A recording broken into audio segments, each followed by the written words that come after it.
اعوذ باللہ من الشیطان الرجیم بسم اللہ الرحمن الرحیم یا ایھا النبی اتق اللہ، اے نبی اللہ کا تقوی اختیار کیجئے، ولا تطع الکافرین والمنافقین، اور کافروں اور منافقوں کی باتیں نہ مانیے۔ میں آپ کو عرض کروں کہ اطاعت امر صرف حکم دینے کو نہیں کہتے بلکہ مشورے کو بھی کہتے ہیں، اور اطاعت صرف کسی کا حکم ماننے کو نہیں کہتے، کسی کی بات کو وزن دینا، توجہ سے سننا، یہ بھی اس میں شامل ہے۔ وَلَا تُطِعِ الْكَافِرِينَ وَالْمُنَافِقِينَ، آپ ان کافروں اور منافقین کی بات کا دھیان نہ کریں۔ ان اللہ کان علیما حکیما، یقیناً اللہ تعالی علیم ہے اور حکیم ہے۔ وَاتَّبِعْ مَا یوحیٰ الیک من ربک، اور پیروی کیجئے اس کی کہ جو آپ کی طرف، آپ کے رب کی طرف سے وحی کی جا رہی ہے۔ ان اللہ کان بما تعملون خبیرا، اور جو کچھ تم کرتے ہو اللہ اس سے واقف ہے۔ وَتَوَکَّلْ علی اللہ، اور اللہ پر توکل کیجئے۔ وَکَفَىٰ بِاللَّهِ وَکیلا، اور اللہ ہے کافی ہے آپ کے توکل کے لیے، آپ کے لیے سہارا۔ یعنی یہ کہ آپ لوگوں کی جو پروپیگنڈا ہوگا اس کا اندیشہ ہے آپ کو، اس کا بالکل دھیان نہ کیجیے۔ ما جعل اللہ للرجل من قلبین فی جوفہ، اللہ تعالیٰ نے کسی انسان کے دل میں دو دل نہیں رکھے، کسی کے سینے میں، کسی کے پیٹ میں۔ یہاں پہ جوف جو ہے خالی جگہ کو کہتے ہیں، تو سینے کے اندر، کیونکہ یہ کیویٹی کہلاتی ہے، چیسٹ کیویٹی، اور پھر دوسری جو ہے ایبڈومینل کیویٹی ہے، تو اس میں دو دل نہیں رکھے ہیں، مطلب دل ایک ہی ہوتا ہے۔ اسی طریقے سے گویا کہ بات کہی جا رہی ہے، کہنے کو تو ہم کہہ دیتے ہیں کہ دل جو ہے، اور ہمارے دل یکجا ہو گئے ہیں، دل سے دل مل گیا، رہتا تو دل ہی رہتا، ایک ہی رہتا ہے انسان کا اپنا دل۔ لیکن اسی طریقے سے کسی شخص کی دو مائیں نہیں ہوتی، ماں تو وہی ہوتی ہے جس نے اس کو جنا ہے، اور کسی شخص کا بیٹا جو ہے، بیٹا وہی ہوتا ہے جو اس کی صلب سے پیدا ہوا ہو۔ باقی یہ ہے کہ منہ بولا بیٹا جو وہ بیٹا نہیں بن جاتا۔ وَمَا جَعَلَ أَزْوَاجَكُمُ اللَّائِي، اور نہیں اللہ نے بنایا ہے تمہاری ان بیویوں کو، اللَّائِي تُظَاہِرُونَ مِنْهُنَّ، کہ جن سے تم زہار کر بیٹھتے ہو۔ یا زہار کا مضمون سورہ مجادلہ میں آئے گا۔ عربوں میں روایت یہ تھا کہ بہت ناراض ہو گئے، بیوی سے کہہ دیا تم تو میری ماں کی طرح ہو، گویا کہ اب یہ ہمیشہ کے لیے حرام ہو گئی۔ طلاق مغلظ کا بھی مغلظ در مغلظ طلاق ہو گئی، اب وہ کسی طرح بھی اس کے لیے اس سے کوئی تعلق رکھنا جائز نہیں ہے۔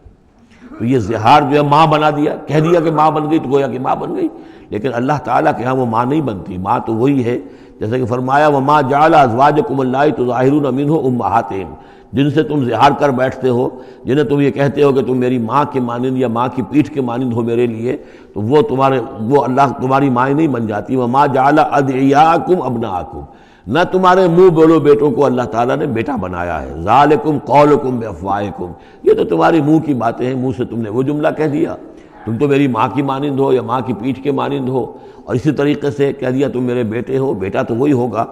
واللہ یقول الحق، اللہ تعالیٰ حق فرما رہا ہے، وہو یہدی السبیل، اور وہی سیدھے راستے کی طرف ہدایت دینے والا ہے۔ ادعوہم لآبائہم، لوگوں کو پکارا کرو ان کے باپوں کے ساتھ، باپوں کے نام کے ساتھ۔ چنانچہ یہ حکم ہے، اگر آپ نے کسی کو لے لیا ہے، کوئی اپنے بھتیجے کو، بھانجے کو، آپ کے ہاں اولاد نہیں ہے، تو بہت سے مسائل آ جاتے ہیں، لوگ کہتے ہیں کہ میں اپنا نام لکھوا دوں اس کے باپ کی جگہ تاکہ اس کو پتہ نہ چلے۔ چھوٹے سے بچے کو لے آئے تو اب وہ کیا کہے گا کہ یہ میرے اصل والدین نہیں ہیں، میرے والدین تو وہ تھے، بڑا ہو کر معلوم ہوگا۔ تو ایک یہی سمجھیے کہ سائیکولوجیکل شوق جو پہنچتا ہے، اس سے بچانے کے لیے بعض لوگ سوچتے ہیں کہ ہم اپنا ہی نام درج کروا دیں وہاں پر، اور اس کا نام ولدیت اسی کے، لیکن نہیں، یہ حرام مطلق ہے۔ قرآن مجید کا یہ صاف حکم ہے، قول یہ ادعوہم لآبائہم، ان کو پکارو ان کے نام، ان کے باپوں کے نام کے حوالے سے۔ اسی لیے پہلے حضرت زید کو لوگ کہتے تھے زید ابن محمد، اس لیے کہ حضور نے انہیں اپنا بنایا ہوا تھا متبنہ، اور منہ بولا بیٹا۔ یہ آیتیں جب نازل ہوئی تو پھر اب وہ رہ گئے زید ابن حارثہ، دوبارہ وہ زید ابن محمد اب نہیں رہے۔ ادعوہم لآبائہم هو اقسط عند اللہ، یہی زیادہ مبنی بر انصاف ہے اللہ کے نزدیک۔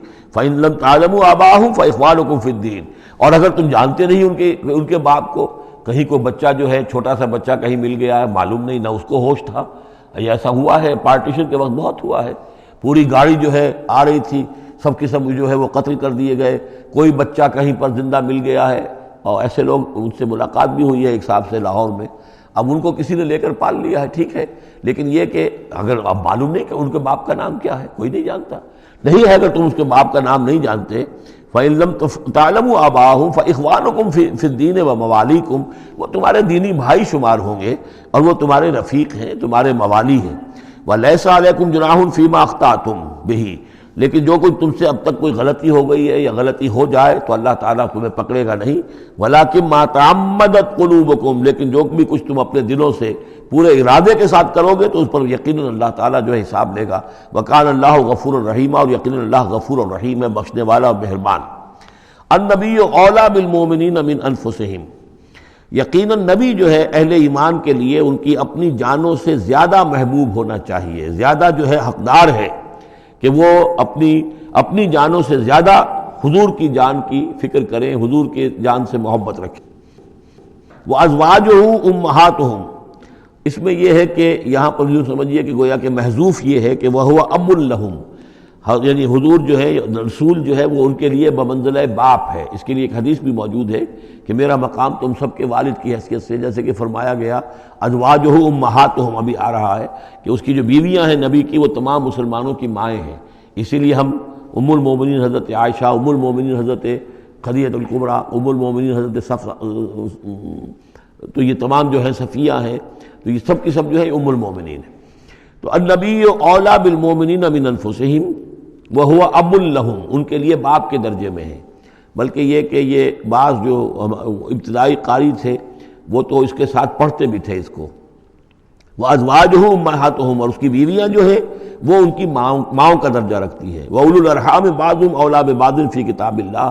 باقی یہ ہے کہ جو رحمی رشتے ہیں، جو سگے بہن بھائی ہیں، رحمی جن کے رشتے ہیں، وہ اللہ کی کتاب میں، شریعت میں وہ ایک دوسرے سے قریب تر ہیں. یہ الفاظ آ چکے ہیں سورہ انفال کی بھی آخری آیت کہ یہ اپنے بھائیوں کے ساتھ جو بھی بھلا سلوک کرو. انصاری اور مہاجر بھائی بن گئے تھے، انہوں نے اپنی زندگی میں اپنے گھر تقسیم کر دیے یا اپنی دکانیں تقسیم کر دیں، وہ ٹھیک ہے.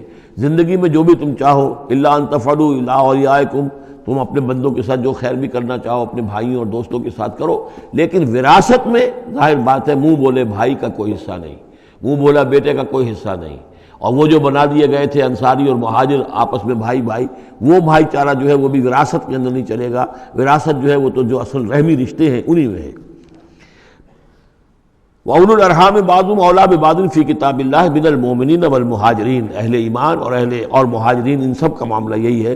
إِلَّا أَن تَفْعَلُوا إِلَىٰ أَوْلِيَائِكُمْ مَعْرُوفًا، ہاں تم اپنے دوستوں کے ساتھ کوئی نیک سلوک کرو، بھلائی کرو، ان کو کچھ اپنے زندگی کے اندر تم اگر کچھ ہبہ کرنا چاہتے ہو ہبہ کر سکتے ہو. یہ سارے کام ہو سکتے ہیں، لیکن قانون اور شریعت اور وراثت اس میں ان کا کوئی حصہ نہیں.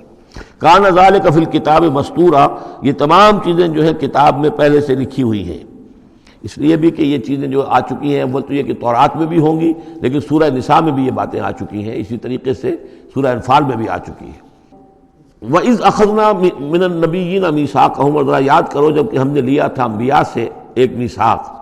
یہ آل عمران میں ہم پڑھ چکے ہیں، 81 اور 82 نمبر 81 82 آیات ہیں یہ. اس میں ہم نے میثاق لیا تھا، میثاق النبیین، ومنک ومن نوح، آپ سے بھی لیا تھا اور نوح سے بھی لیا تھا، وابراہیم وموسیٰ وعیسیٰ ابن مریم، اور ابراہیم سے اور موسیٰ سے اور عیسیٰ ابن مریم سے، واخذنا منہم میثاقا غلیظا، اور ان سب سے ہم نے بڑا گاڑا قول و قرار لیا تھا، میثاق لیا تھا. یہ ذکر ہو چکا ہے سورہ آل عمران میں. اور یہاں بھی نوٹ کیجئے، اگر ہم یہ نہ مانیں کہ یہ ارواح کا معاملہ ایک علیحدہ وجود ہے اور یہ پہلے پیدا کر دیے گئے تھے، تو میثاق کب لیا گیا؟ ان سب کو کیسے جمع کیا گیا؟ وہ تو ایک میثاق الست جو ہے تمام ارواح سے لیا گیا، الست بربکم. پھر ان میں سے جو وہ تھے جنہیں نبوت ملنے والی تھی، روح محمدی بھی موجود تھی اور روح ابراہیم بھی تھی، روح عیسیٰ بھی تھی، یہ ساری ارواح تھی. ان سے پھر ایک ایڈیشنل جو میثاق لیا گیا، وہ ظاہر بات ہے کہ جب تک کہ آپ روحانی وجود کا علیحدہ سے ہونا اس کو تسلیم نہیں کرتے تو قرآن مجید کے یہ سارے مضامین جو ہیں پھر کہیں گے استعارہ ہے، تو استعارہ رہ جائے گا، پھر کوئی حقیقت ثابت نہیں رہے گی.